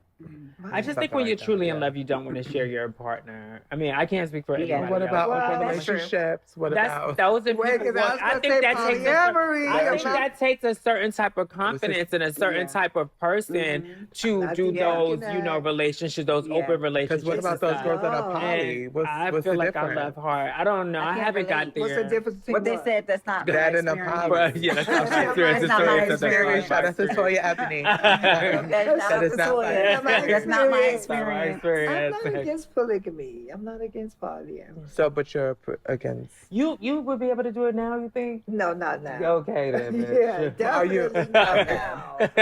Definitely. Wait, so you're here for poly, but against relationships as why? No. What's the question? I'm not against polyamory because I've experienced that. I've had the privilege of experiencing that, and I understood the capacity to. It wasn't that I was or we was divided. I was sharing, and I felt like I had enough love. I felt like I had enough love in me to do that because I'm gagging. I'm gagging. No, listen. I'm gonna let you I finish. know why. I'm gagging. I know why. But in that part of my journey, I could not completely give myself and the way that saying, he like, needed it, right? So for me, bitch, don't cheat on me. Don't have me Just in the let me street know. looking like a Okay, motherfucking okay. You'd rather know fool. what's going on. Don't be having me talking to Okay. bitches and then they're like, oh, you know he was a Ooh, bitch. I need you to tell me what you want. I can respect because that. I'm never gonna deny you your satisfaction because I'm not controlling you that way. Right. I want you to Okay. love me no matter what. So if this is what you want, I want you to have whatever you want. And now I feel Once- like I'm not Ooh. enough in that But situation. Then if you gotta because go outside, because and the do thing other- is, but see, that's Because it was something okay that for him to tell you not to touch someone else, but it was no, No, she had somebody but I else had too. someone too. Oh. Okay, so Okay, listen, so wait a So minute. what you What is gagging at? 'Cause you about I'm to- gagging at all of it. I'm gagging at all of it because you were so strongly opinioned with getting paid for you No, know ma'am. stuff For what? for getting paid? for sexual Okay. It's and cheating. active. Right, that's cheating. That's cheating from what you said. But I was upfront about it. So wasn't that him giving me The permission to Yes. right? Uh-huh. So it's the same so thing. so I don't feel as though so when you look at it like that, and we're still successful still to this day. Amen. That's why I, from my experience, Right. feel as though it can happen. Got you. I feel like it doesn't happen if you aren't upfront about it. If But they it was, aren't, but in that in it. moment, in that frame, it's transactional. There's no it was real very investment, transactional, right? So this was an investment. This was someone else who I love. Oh, You see what I'm okay. saying? So maybe I just don't it was understand different, right? polyamory. Because to me, it's not about transactional. It's about being able to experience each other's love completely and let the person be their individual self. That was at a moment in our life that we had the privilege to experience that we are no longer able to see others in that way. And that happened when I decided to make changes to myself that I could live with for the rest of my life. It seems like Oh, that would okay, happen got like you. later on. Okay. You got it? That's just a touch. Got you. She's not sitting on the I couch to feel be you. interviewed. So I'll leave Yeah, her let's alone. go back. So we'll get back to you. We'll get back to you. So we'll get back to you, Adrian. I'm so sorry. What you walked many categories. Our little conversation. Oh, that was a little side conversation. She was calling it out. You're like, wait a minute. Right. So you've walked I'm sorry. many categories. What's your favorite category to walk? I guess it just depends. I've walked them all. But I think Perfect Tens is Perfect probably Tens. my real love. Because there was one time when I won Perfect Tens overall ballroom, and I just walked around and said, they said I'm perfect. Yeah, they said I'm perfect. And that it was getting on everybody. They said I'm perfect. Did you know? And something about that just made me feel so amazing because they telling you that you're perfect. You're perfect in realness. You're the realest. You know, you're the sexiest. All of that. I said, oh. What do you think about that category now? Do you think it's The categories now. I feel like it's funny because it reminds me of children going into any type of sport event and everybody gets a trophy or I don't think. Oh, see, this is why I said I'm about to put my glasses back on. No. Let me I tell just the let me energy say they how I need to really hear. feel. All right, Yeah, all right. it's coming. I feel The shielded. year of the Fem Queen is coming. I feel shielded. No, but say that. Yeah, I just feel like everybody is not a category. Let me just talk about your category, face. Okay.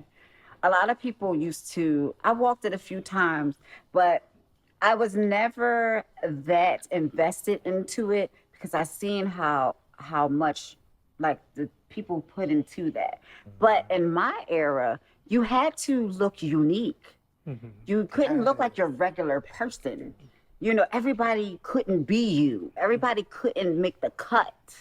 You see what I'm saying? So I side-eye a lot of these categories that I feel as though, what are the parameters of them? I'm confused a little bit now. Like, what are the requirements for this? Can we have like a sheet? You know what I mean? Because back in the day, they used to even, when we walked realness, they was like, okay, small hands, small feet, no stubble, this, that. And if you was not any of those things on the list, hiya. Now, what are the parameters? Maybe I need some clarity because I don't be seeing it. I don't see, not the people, but I just don't see how they're allowed to just like show Yeah, up. Like, perfect. how you got face? Like, you got face because you got a nose job? Nah. Because, I mean, it look cute, but you look cute. You don't look amazing. You don't make me lose my breath. And that is what I thought face was. You know, it was somebody who I just can't stop staring at. Like, well, how did you, like, what are you? Where you come from? You know, are you Indonesian or part? Like, you know, like, well, who are you? Like, why do you look like that? Today, I don't see that. I see a lot of pretty girls that are definitely pretty in their own right. But you're not amazing. You don't have the X factor. And I believe in the mainstream ballroom scene, you have to have your X factor. You have to have the X factor in all of the categories. When you walk anything, you know, stay in the Kiki scene, practice until you're able to go into the mainstream, because there are requirements. You have to look a certain way. You have to have a certain charisma. I don't understand today. I mean, maybe y'all can explain it to me because I don't get it. So there's a Everybody's viral, lost. Everyone's lost. there's Yeah. a Even the viral people on clip the of panel you lost. actually breaking down like even performance and realness. Like, what are your thoughts on performance and realness today? Well, performance, performance, I love, I have a love-hate relationship for it. I feel, are we talking about Fem Queen Yes. performance? Okay.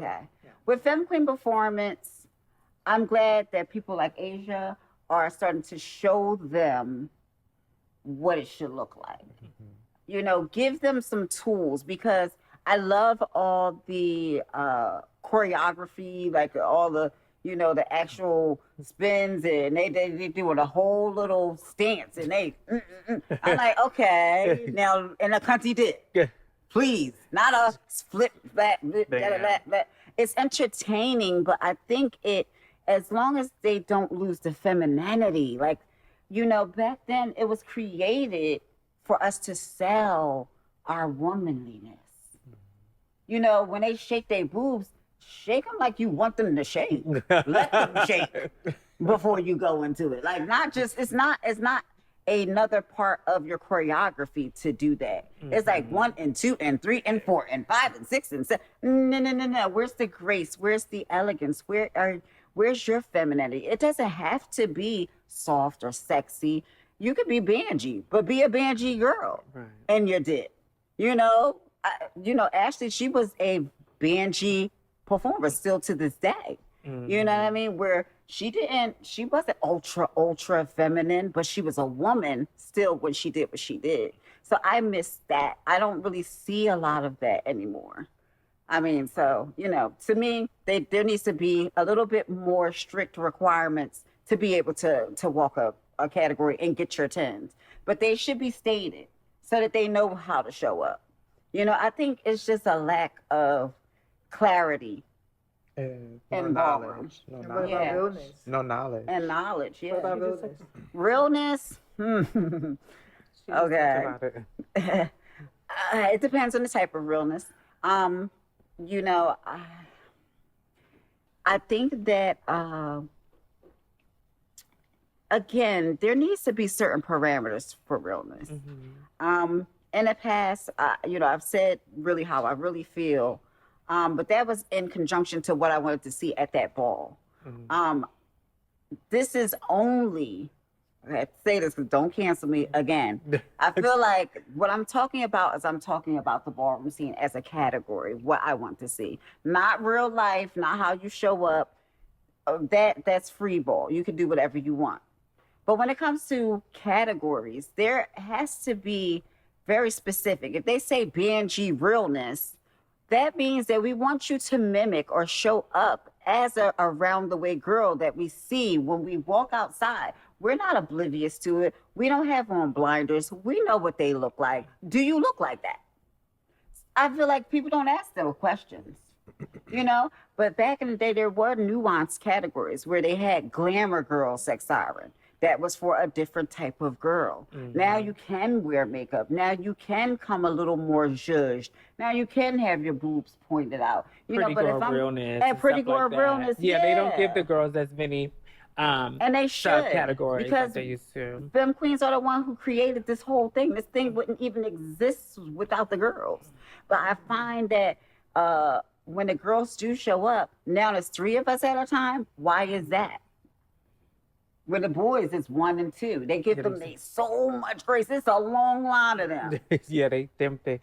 And speaking of that, what has your history been with like your counterparts, being mother of different houses and stuff? How do you feel the men in Ballroom have respected you, your womanhood, and your position in the different houses that you participated in? Okay, well, I haven't really been in a lot. I basically transitioned. I was a jadu when I first came, into the scene. And then from then, I instantly became a mother, kind of thrusted into that position. Kind of really wasn't even ready for it, but it was the beginning of the ballroom scene in Philadelphia. So they needed people in place. So I jumped the line. So I was a mother. So there's Jadu, Romeo Gilly, and then there's Revlon. Okay. So that was it. And I'm still, the overall supreme mother of the House of Revlon today. Okay. So whenever, like right now, we don't have a overall mother right now, that's when I step in. Okay. So I'm always here, like at the top, waiting. But I haven't really found anyone who I can sign off on that I feel as though could do the things I did, because I wasn't just a token mother. I traveled all over. You'll see clips of me in everybody's state and everything, so that you have to have power to encompass the whole house. We have a chapter mother. Her name is Kim. She's holding it down. I love the new generation, but it's a lot when you want to take over a whole house. So what are you looking for? Because we talk about people who hold positions or have been in positions for a long time in houses, and you hear all the people saying, oh, they should switch or whatever. What are you looking for from a girl? Like, I know you said being able to encompass the whole house, but what are some of the things that you specifically want to see in a girl that you're ready to put in the position that you once filled? Okay. First, they have to understand that this is a job. I feel like first and foremost, you need to know that this is a job. This is not a title for fun and kikis. These are people who look up to you, who are looking towards you for guidance, and you should embody that. So that's the number one thing. I want them to know that you're not a mother without your kids. Your children is what makes you a mother. Without that, you're nothing. You're not a mother. So it's about your kids. So I need them to focus more on their children first as an overall parent. Secondly, I need them to be politically plugged in to the hierarchy. So that they're respected by Exactly. everybody. Amongst their peers, amongst the panel, because it's important. This is still a political game. People are investing money. They're going out of their way. They're traveling. You need to be able to secure the win with your camaraderie on the panel. You know what I mean? I can see somebody because there's always all this conversation on the panel. Y'all know, y'all been there. And it's like, you don't see that, like, y'all. And then I'm like, no, here come my daughter. Like, she's over. Like, wait, here she comes. Because that's the kind of things that happen. It's very political. So I need someone who can do that too as well. And then, of course, she has to be okay in her category. Now, to me, it's not just okay. As an overall parent, you have to eat your category. You have to exude your category. A winner. You have to be a winner. And even if you're not a winner, you have to be a stern contender. When they see you, they gag. You always create moments because you can't always know if you're going to win. The panel might be rigged. You know, I just, you know, just telling you like my daughter coming. You, know, bitch. You better let her win. I'm like, you know, I'll chop your daughter. Like, don't play. Like, you know what I'm saying? So it's real political. So you can't never know that. Ain't that fierce? It's the truth now. Okay, ain't that fierce? Yes, Letitia. But yeah, so that's what I think of. I think of those things because to me, those are like the most important stuff. Like, these are your kids. What are you going to do for them? How are you going to nurture them and make them feel safe?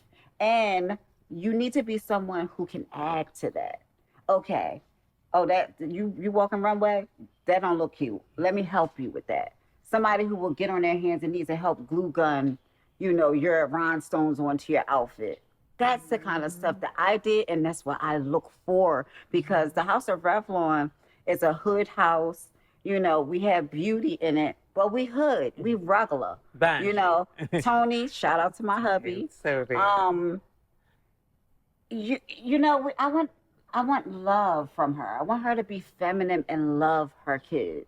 And that's like the most important thing. Everything else is a her thing. You definitely need to look beautiful. Of course, that's, you know, that's check. So you just want a hands-on mother. I do. I really do. Because I think that's where you get your respect. Because then that's when your house rallies supports you. Because there's always this talk of, they don't support me. They don't support me. But what do you do to support them? Mm-hmm. You know, you're going to get what you give. Do you go with them to the store? Can they call you and say, Mom, you know, I've had a bad day. You know, not money, but I just need a shoulder to cry on. You know, do you sup with them? Do you go to their houses and have a sleepover? You know, that's what I did. When I was mother, I traveled all around all these states and slept with them and sat with them. It's so funny you talk about that, and we'll go to the Gold Bowl like after this, unless y'all have another question. But I just wanted to say, we were talking about just on the phone the other day how so many girls come up in the scene and they want the position. They want to be an overall. But they don't know everything that entails. They don't know that you're going to get phone calls for people. Right. They don't know that, like, you know, you may be a girl who's still trying to get your outside life together. Right. And if you don't have that together and you're jumping into one of these positions, that's going to take a lot of your time. You know, especially depending on who your counterpart is. Because if you don't have a counterpart who is giving, baby, I only need you to do such and such, and then you have to fill in the shoes of the father too, like, it becomes a whole big situation. So sometimes you girls better rethink that. Yeah, position. it's a job. It ain't always as glamorous as it looks. No, it's not. Would you say you had a rival in Ballroom? I've had several rivals. Who would I feel as though was my rivals? I felt like Sabrina was one of my rivals. I feel like Ashley and Sanaya, when it came down to voguing, were my rivals. Me and Sanaya never really met like in Sex Siren toe to toe, but I feel as though she was my rival off the floor. Like, we would toss each other's hair at each other and like feel it on each other's time. Like, you know what I mean? So yeah, those are to me, and my nemesis was kind of Alyssa.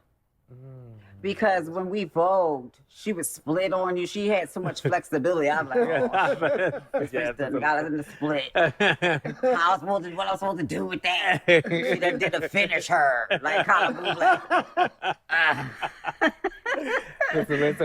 Yes, Alyssa would eat you. I'm like, shucks. Here she comes. So yeah, those were my rivals. And they were also my sisters. They're also the people who I grew up with. And shout out to Renee, too, in Philly, because, you know, she was my home nemesis. You know, we had a out of the scene friendship. But on the scene, we were always pit against each other. But we kind of never really walked against each other, because by the time I was done walking realness, she was already walking face. So she was the face person by then.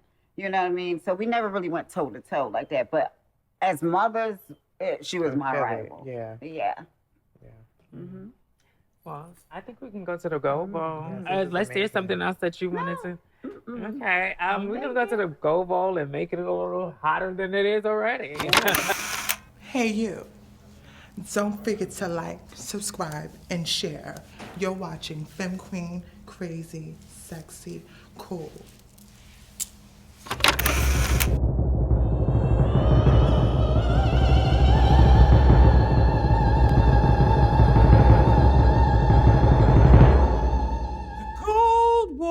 The gold bowl, this bitch digging in the gold bowl. The gold bowl, the gold bowl, this bitch digging in the good bowl.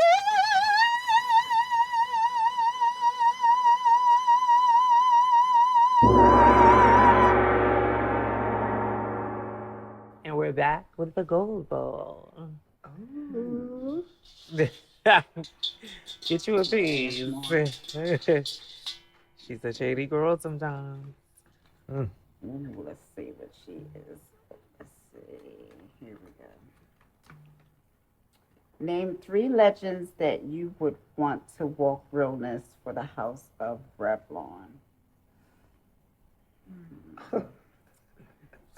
3 legends.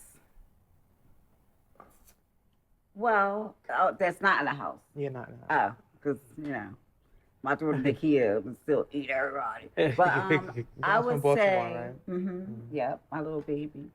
I would say Jade.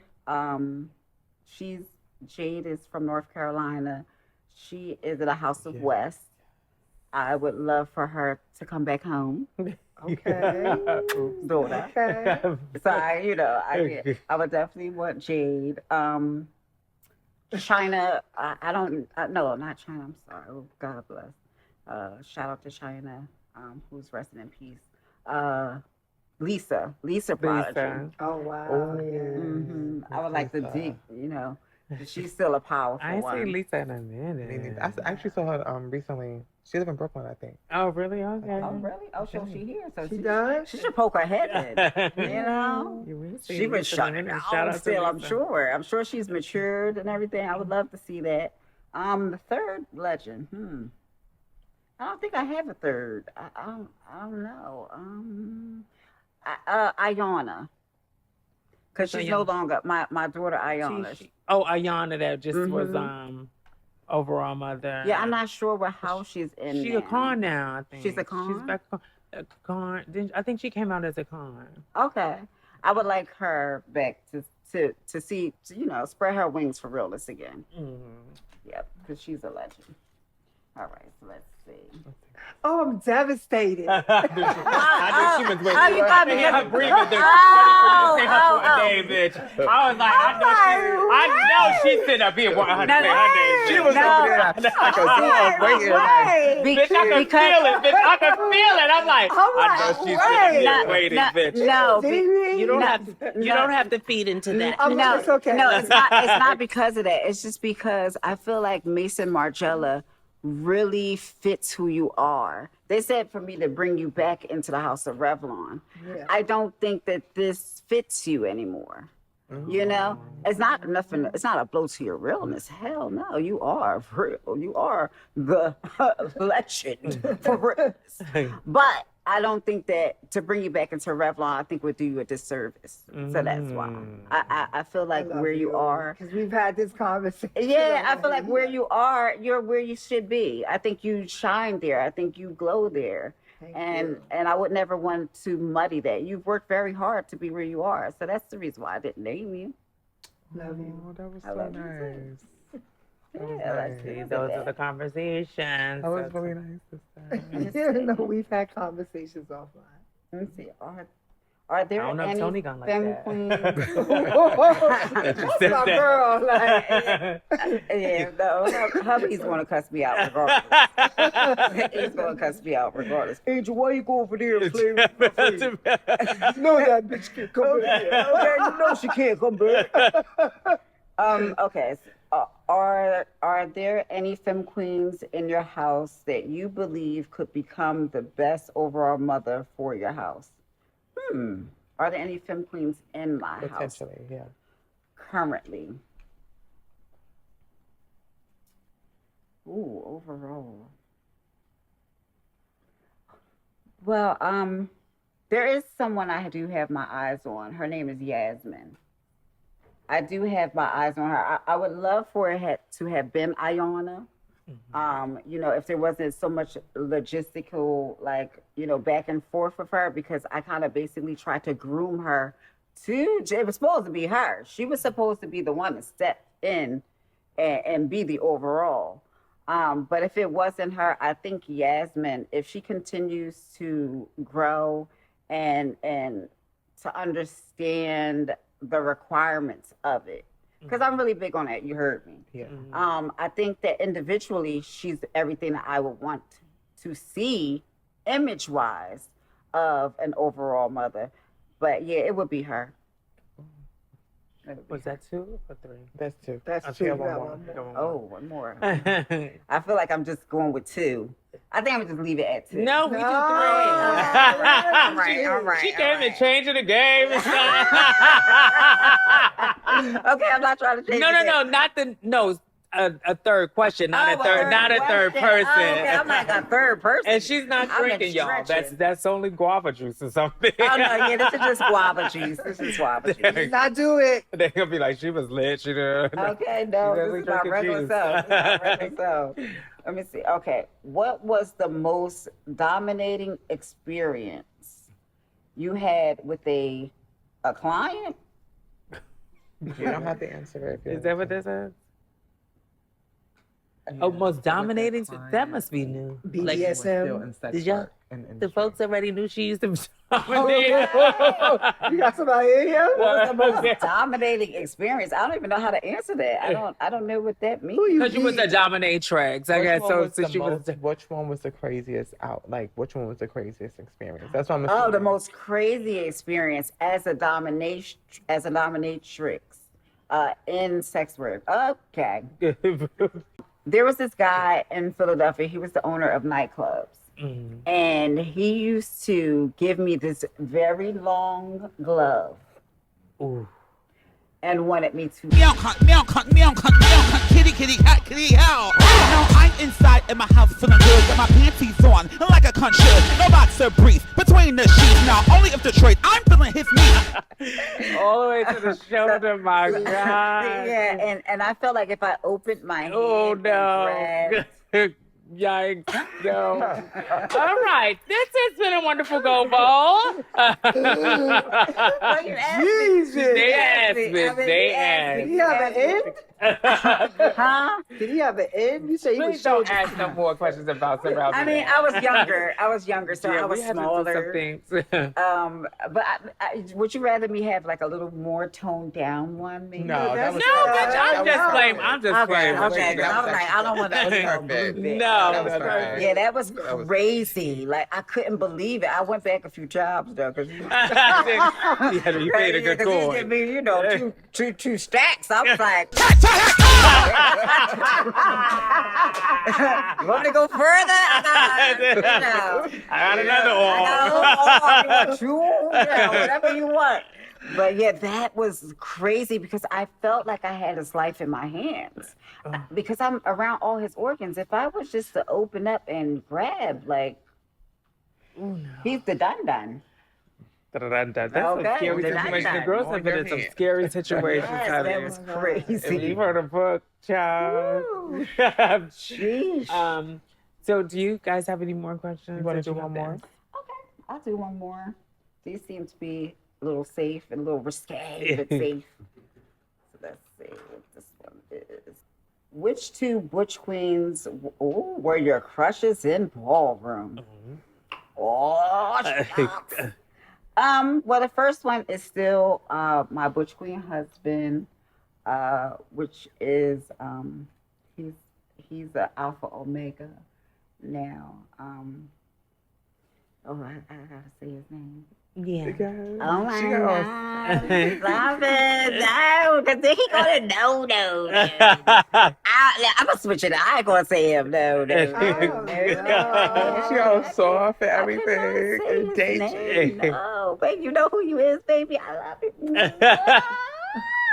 Well, he's Alpha Omega now. Yeah, he's an Alpha Omega now.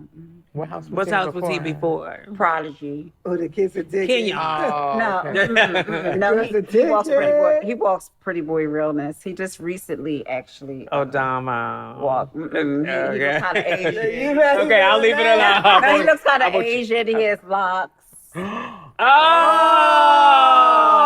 he's like a sweetheart. Yes, He's like a yes. sweetheart. That's my brother. Yes, he's that's cool. my baby. 'Cause he has been my boo for a very long time, but he didn't know I had a crush on him. Well, you know now. He's just my butch queen husband. We haven't consummated it, but I'm ready whenever he's ready. Wait, well, Hey, baby. well, I hope your partner's not watching this. I was Right. Let me bleep that out. You got boo. No. It's okay. Because it's all in fun. One more person. Oh, one more person. Okay. Oh, who would be the other person who I actually had a crush on? I don't know. You know, See, the thing is, this is a very difficult question for me to answer because, in all honesty, it really didn't happen that often. Because when I see the femininity of them, I'm able to compartmentalize someone who is, gay, attracted, or they like men, and completely not be attracted to that. Mm-hmm. You see what I'm saying? So they may be physically nice looking, but to have a crush on them, nah. So I'm sorry. I could definitely understand that. What is something that you would say before we end this out? What is something you would say to the younger girls coming up in ballroom? See, the stakes are higher now when in ballroom. I feel like there's a lot more money.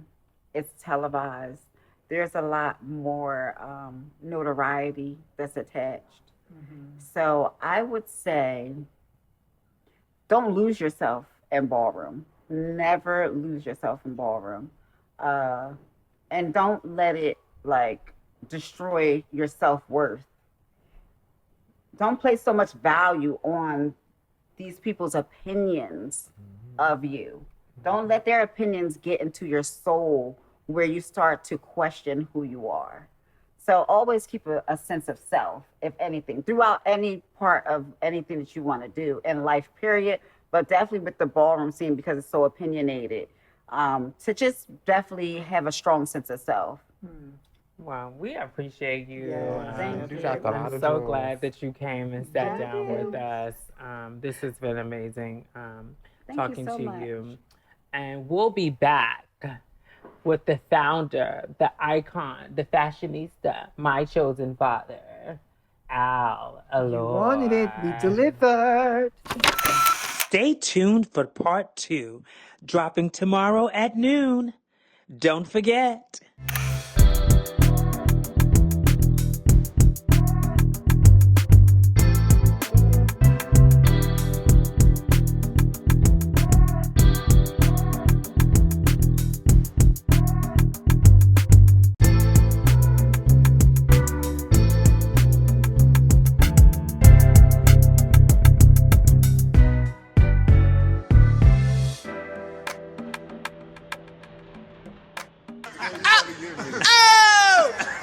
Shout out to everybody. I had fun. I gotta be good.